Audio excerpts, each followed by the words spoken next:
Assalamualaikum warahmatullahi wabarakatuh.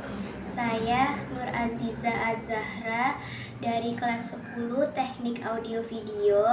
Hari ini saya akan menceritakan teks tentang hikayat Indra Bangsawan.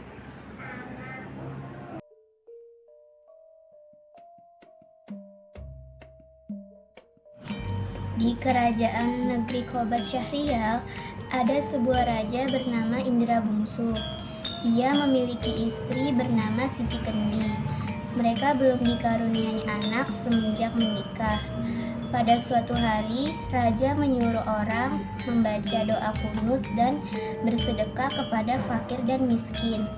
Pada akhirnya, mereka dikaruniai dua anak yang diberi nama Syahperi dan Indra Bangsawan. Bertahun-tahun berganti. Pada usia 7 tahun, Syahperi dan Indra Bangsawan dititahkan pergi mengaji kepada Mu'alim Sufyan. Setelah beberapa lamanya, mereka belajar pula ilmu senjata, ilmu hikmat, dan isyarat tipu peperangan. Singkat cerita, raja bimbang, tak tahu siapa yang pantas untuk menjadi raja pengganti. Raja bermimpi bertemu dengan pria. Pria itu berkata, barang siapa yang dapat mencari bulu perindu yang dipegangnya, ialah yang patut menjadi raja selanjutnya. Setelah mendengar perkataan itu, Syahperi dan Indra Bangsawan bermohon pergi mencari bulu perindu yang dibilang ayahnya tadi. Di tengah perjalanan, hujan badai tofan dan kelap gulita memisahkan mereka berdua.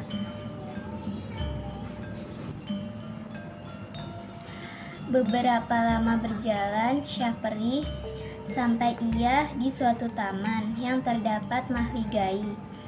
Terlihat gendang tergantung. Gendang itu dibuka dan dipukulnya. Keluarlah Putri Ratnasari dari gendang tersebut. Ia menerangkan bahwa negerinya telah dikalahkan oleh Garuda. Tatkala Garuda itu datang, dikalahkannya Garuda dengan Syahperi.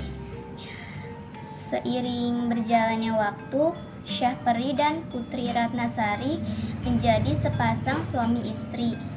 Pada waktu itu, Indra Bangsawan mencari saudaranya yang terpencar sampai ia ke suatu gua. Dan bertemulah Indra Bangsawan dengan raksasa. Raksasa itu menjadi neneknya. Di negeri Anta Beranta, ada seorang raja yang bernama Kabir.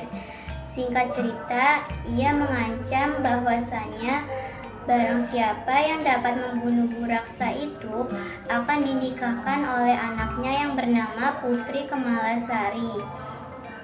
Apabila Buraksa itu tidak terbunuh, Putri Kemalasari akan dijadikan upeti untuk Buraksa. Pada suatu hari, Putri Kemalasari sakit mata. Para ahli nujum mengatakan hanya air susu harimau yang bisa menyembuhkan penyakit itu. Hendak datanglah ke-9 orang anak raja meminta susu kambing tersebut yang disangkanya susu harimau. Singkat cerita, Indra Bangsawan menyerahkan susu harimau beranak muda yang ia dapatkan dari neneknya kepada raja. Ternyata si hutan merupakan Indra Bangsawan yang menyamar dengan sarung sakti pemberian neneknya. Sembuhlah Putri Kemalasari dari penyakitnya. Tiba masa penyerahan Tuan Putri kepada Buraksa. Raja berkata, yang dapat membunuh Buraksa dan mengambil jubahnya, ia akan dinikahkan oleh Tuan Putri.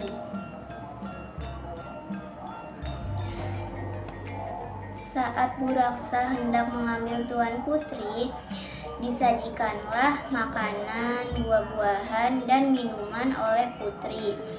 Ternyata diam-diam indera bangsawan memasukkan ramuan ke minuman Bu Raksa. Indera bangsawan berhasil menaklukkan Bu Raksa. Sesampainya di istana, indera bangsawan segera menyerahkan putri dan juga Bu Raksa. Singkat cerita, indera bangsawan menikah dengan Putri Kemalasari. Bulu perindu diberikan nenek kepada indera bangsawan. Dan setelah itu, Syahperi dan indera bangsawan pulang kembali ke tempat asal mereka bersama istri-istrinya. Mereka memperkenalkan istri mereka kepada ayahanda dan ibundanya. Setelah mengetahui yang telah mendapatkan bulu perindu itu indera bangsawan, Raja Indra Bungsu memutuskan indera bangsawan untuk menjadi penerusnya. Selesai. Wassalamualaikum warahmatullahi wabarakatuh. Terima kasih.